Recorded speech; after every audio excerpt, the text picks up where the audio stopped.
शांति। 18/9/2020 की साकार मुरली। बाबा कहते, मीठे बच्चे, तुम विश्व में शांति स्थापन करने के निमित्त हो, इसलिए तुम्हें कभी अशांत नहीं होना चाहिए। प्रश्न, बाप किन बच्चों को फरमानबरदार बच्चे कहते हैं? उत्तर, बाप का जो मुख्य फरमान है कि बच्चे अमृत वेले सवेरे उठकर बाप को याद करो, इस मुख्य फरमान को पालन करते हैं। सवेरे सवेरे स्नान आदि कर फ्रेश हो मुकर्रर टाइम पर याद की यात्रा में रहते हैं। बाबा उन्हें सपूत व फरमानबरदार कहते हैं। वही जाकर राजा बनेंगे। कपूत बच्चे तो झाड़ू लगाएंगे। ओम शांति। बाबा कहते, इसका अर्थ तो बच्चों को समझाया है। ओम अर्थात मैं आत्मा हूँ, ऐसे सब कहते हैं। जीव आत्मा है जरूर, और सब आत्माओं का एक बाप है। शरीर के बाप अलग अलग होते हैं, यह भी बच्चों की बुद्धि में है। हद के बाप से हद का और बेहद के बाप से बेहद का वर्षा मिलता है। अब इस समय मनुष्य चाहते हैं विश्व में शांति हो। अगर चित्रों पर समझाया जाए तो शांति के लिए कलयुग अंत सतयुग आदि के संगम पर ले आना चाहिए। यह है सतयुग नई दुनिया। उनमें एक धर्म होता है तो पवित्रता शांति सुख है। उनको कहा ही जाता है हेवन। यह तो सब मानेंगे। नई दुनिया में सुख है, दुख हो नहीं सकता। किसको भी समझाना बहुत सहज है। शांति और अशांति की बात यहाँ विश्व पर ही होती है। वह तो है ही निर्वाण धाम, जहाँ शांति अशांति का प्रश्न ही नहीं उठ सकता है। बच्चे जब भाषण करते हैं तो पहले पहले विश्व में शांति की बात ही उठानी चाहिए। मनुष्य शांति के लिए बहुत प्रयास करते हैं, उनको प्राइज भी मिलती रहती है।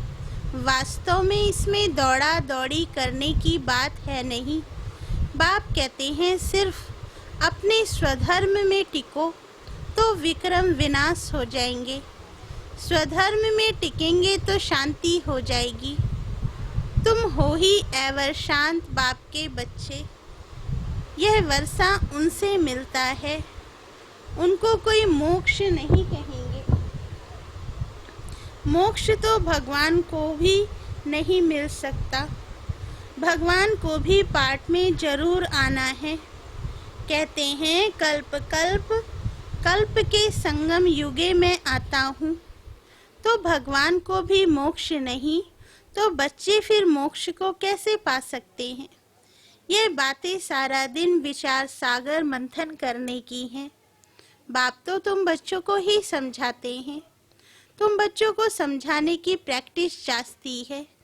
शिव बाबा समझाते हैं तो तुम सब ब्राह्मण ही समझते हो। विचार सागर मंथन तुमको करना है। सर्विस पर तुम बच्चे हो, तुमको तो बहुत समझाना होता है। दिन रात सर्विस में रहते हैं। म्यूजियम में सारा दिन आते ही रहेंगे। रात्रि को 10-11 तक भी कहाँ आते हैं। सवेरे 4 बजे से भी कहाँ कहाँ सर्विस करने लग पड़ते हैं। यहाँ तो घर है, जब चाहे तब बैठ सकते हैं। सेंटर्स में तो बाहर से दूर दूर से आते हैं, तो टाइम मुकर्रर रखना पड़ता है। यहाँ तो कोई भी टाइम बच्चे उठ सकते हैं, परंतु ऐसे टाइम तो नहीं पढ़ना है। जो बच्चे उठें और झुटका खाएं, इसलिए सवेरे का टाइम रखा जाता है। जो स्नान आदि कर फ्रेश हो आए, फिर भी टाइम पर नहीं आते तो उनको फरमानबरदार नहीं कह सकते। लौकिक बाप को भी सपूत और कपूत बच्चे होते हैं ना। बेहद के बाप को भी होते हैं। सपूत जाकर राजा बनेंगे, कपूत जाकर झाड़ू लगाएंगे। मालूम तो सब पड़ जाता है ना। बाबा कहते, कृष्ण जन्माष्टमी पर भी समझाया है। कृष्ण का जन्म जब होता है तब तो स्वर्ग है, एक ही राज्य होता है, विश्व में शांति है। स्वर्ग में बहुत थोड़े मनुष्य होंगे, वह है ही नई दुनिया, वहाँ अशांति हो नहीं सकती। शांति तब है जब एक धर्म है, जो धर्म बाप स्थापन करते हैं। बाद में जब और धर्म आते हैं तो अशांति होती है, वहाँ है ही शांति। 16 कला संपूर्ण है ना। चंद्रमा भी जब संपूर्ण होता है तो कितना शोभता है, उनको फूल मून कहा जाता है। त्रेता में 3/4 कहेंगे, खंडित हो गया ना, 2 कला कम हो गई। संपूर्ण शांति सतयुग में होती है। 25% पुरानी सृष्टि होगी तो कुछ ना कुछ खिटखिट होगी। 2 कला कम होने से शोभा कम हो गई। स्वर्ग में बिल्कुल शांति, नरक में है बिल्कुल अशांति। यह समय है जब मनुष्य विश्व में शांति चाहते हैं। इनसे आगे यह आवाज नहीं था कि विश्व में शांति हो। अभी आवाज निकला है, क्योंकि अब विश्व में शांति हो रही है। आत्मा चाहती है कि विश्व में शांति होनी चाहिए। मनुष्य तो देह अभिमान में होने के कारण सिर्फ कहते रहते हैं विश्व में शांति हो। 84 जन्म पूरे हुए हैं, यह बाप ही आकर समझाते हैं, बाप को ही याद करते हैं। वे कभी किस रूप में आकर स्वर्ग की स्थापना करेंगे, उनका नाम ही है हेवनली गॉड फादर।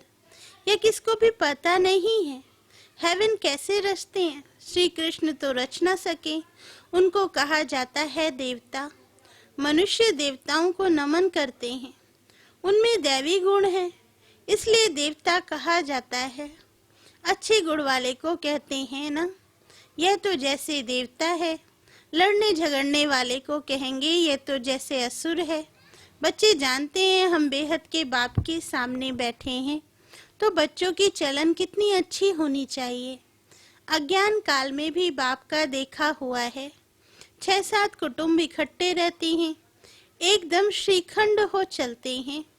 कहाँ तो घर में सिर्फ 2 होंगे तो भी लड़ते झगड़ते रहेंगे। तो तुम हो ईश्वरीय संतान, बहुत बहुत शीरखंड हो रहना चाहिए। सतयुग में शीरखंड होते हैं, यहाँ शीरखंड होना तुम सीखते हो तो बहुत प्यार से रहना चाहिए। बाप कहते हैं अंदर में जांच करो, हमने कोई विकर्म तो नहीं किया, किसको दुख तो नहीं दिया। ऐसे कोई बैठकर अपने को जांचते नहीं, यह बड़ी समझ की बात है। तुम बच्चे हो विश्व में शांति स्थापन करने वाले। अगर घर में ही अशांति करने वाले होंगे तो शांति फिर कैसे करेंगे। लौकिक बाप का बच्चा तंग करता है तो कहेंगे यह तो मुआ भला। कोई आदत पड़ जाती है तो पक्की हो जाती है। यह समझ नहीं रहती कि हम तो बेहद के बाप के बच्चे हैं, हमको तो विश्व में शांति स्थापन करनी है। शिव बाबा के बच्चे हो, अगर अशांत होते हो तो शिव बाबा के पास आओ, वह तो हीरा है, वो झट तुमको युक्ति बताएंगे, ऐसे शांति हो सकती है, शांति का प्रबंध देंगे। ऐसे बहुत हैं, चलन दैवी घराने जैसी नहीं है। तुम अब तैयार होते हो गुलगुल दुनिया में जाने। यह है ही गंदी दुनिया, वैश्यालय, इनसे तो नफरत आती है। विश्व में शांति होगी तो नई दुनिया में संगम पर हो नहीं सकती। यहाँ शांत बनने का पुरुषार्थ करते हैं। पूरा पुरुषार्थ नहीं करते तो फिर सजा खानी पड़ेगी। मेरे साथ तो धर्मराज है। जब हिसाब किताब चुकतू होने का समय आएगा तो खूब मार खाएंगे। कर्म का भोग जरूर है, बीमार होते हैं, वह भी कर्म भोग है। बाप के ऊपर तो कोई नहीं है। समझाते हैं बच्चे गुलगुल बनो तो ऊंच पद पाएंगे, नहीं तो कोई फायदा नहीं। भगवान बाप जिसको आधा कल्प याद किया उनसे वर्षा नहीं लिया तो बच्चे किस काम के। परंतु ड्रामा अनुसार यह भी होना है जरूर। तो समझाने की युक्तियां बहुत हैं। विश्व में शांति तो सतयुग में थी, जहां इन लक्ष्मी नारायण का राज्य था। लड़ाई भी जरूर लगेगी, क्योंकि अशांति है ना। कृष्ण फिर आएगा सतयुग में। कहते हैं कलयुग में देवताओं का परछाया नहीं पड़ सकता है। यह बातें तुम बच्चे ही अब सुन रहे हो। तुम जानते हो शिव बाबा हमको पढ़ाते हैं। धारणा करनी है, सारी आयु लग जाती है। कहते हैं ना सारी आयु समझाया है, फिर भी समझते नहीं। बेहद का बाप कहते हैं पहले पहले मुख्य चीज तो समझाओ। ज्ञान अलग और भक्ति अलग चीज है। आधा कल्प है दिन, आधा कल्प है रात। शास्त्रों में कल्प की आयु ही उल्टी लिखती है, तो आधा आधा भी हो नहीं सकते। तुम्हारे में कोई शास्त्र आदि पढ़े हुए नहीं है तो अच्छे हैं। पढ़े हुए होंगे तो संशय उठाएंगे, प्रश्न पूछते रहेंगे। वास्तव में जब वानप्रस्थ अवस्था होती है तब भगवान को याद करते हैं, कोई न कोई की मत से। फिर जैसे गुरु सिखलाएंगे, भक्ति भी सिखलाते हैं। ऐसे कोई नहीं जो भक्ति ना सिखलाए। उनमें भक्ति की ताकत है, तब तो इतने फॉलोअर्स बनते हैं। फॉलोअर्स को भक्त पुजारी कहेंगे। यहाँ सब है पुजारी, वहाँ पुजारी कोई होता नहीं। भगवान कभी पुजारी नहीं बनता। अनेक पॉइंट्स समझाई जाती हैं। धीरे धीरे तुम बच्चों में भी समझाने की ताकत आती जाएगी। बाबा कहते अभी तुम बतलाते हो कृष्ण आ रहा है। सतयुग में जरूर कृष्ण होगा, नहीं तो वर्ल्ड की हिस्ट्री ज्योग्राफी कैसे रिपीट होगी। सिर्फ एक कृष्ण तो नहीं होगा, यथा राजा रानी तथा प्रजा होगी ना। इनमें भी समझ की बात है। तुम बच्चे समझते हो हम तो बाप के बच्चे हैं। बाप वर्षा देने आए हैं। स्वर्ग में तो सभी नहीं आएंगे, ना त्रेता में सब आ सकते हैं। झाड़ आहिस्ते आहिस्ते वृद्धि को पाता रहता है। मनुष्य सृष्टि रूपी झाड़ है, वहाँ है आत्माओं का झाड़। यहाँ ब्रह्मा द्वारा स्थापना, फिर शंकर द्वारा विनाश, फिर पालना। अक्षर भी एक कायदे से बोलने का चाहिए। बच्चों की बुद्धि में यह नशा है। यह सृष्टि का चक्र कैसे चलता है, रचना कैसे होती है। अब नई छोटी रचना है ना। यह जैसे बाजोली है, पहले शूद्र है अनेक, फिर बाप आकर रचना रचते हैं। ब्रह्मा द्वारा ब्राह्मणों की, ब्राह्मण हो जाते हैं चोटी। चोटी और पैर आपस में मिलते हैं। पहले ब्राह्मण चाहिए। ब्राह्मणों का युग बहुत छोटा होता है, पीछे हैं देवताएं। यह वर्णों वाला चित्र भी काम का है। यह चित्र समझाने में बहुत इजी है। वैरायटी मनुष्यों का वैरायटी रूप है। समझाने में कितना मजा आता है। ब्राह्मण जब हैं तो सब धर्म है। शूद्रों से ब्राह्मणों का सैंपलिंग लगता है। मनुष्य तो झाड़ के सैंपलिंग लगाते हैं, बाप भी सैंपलिंग लगाते हैं जहाँ विश्व में शांति हो।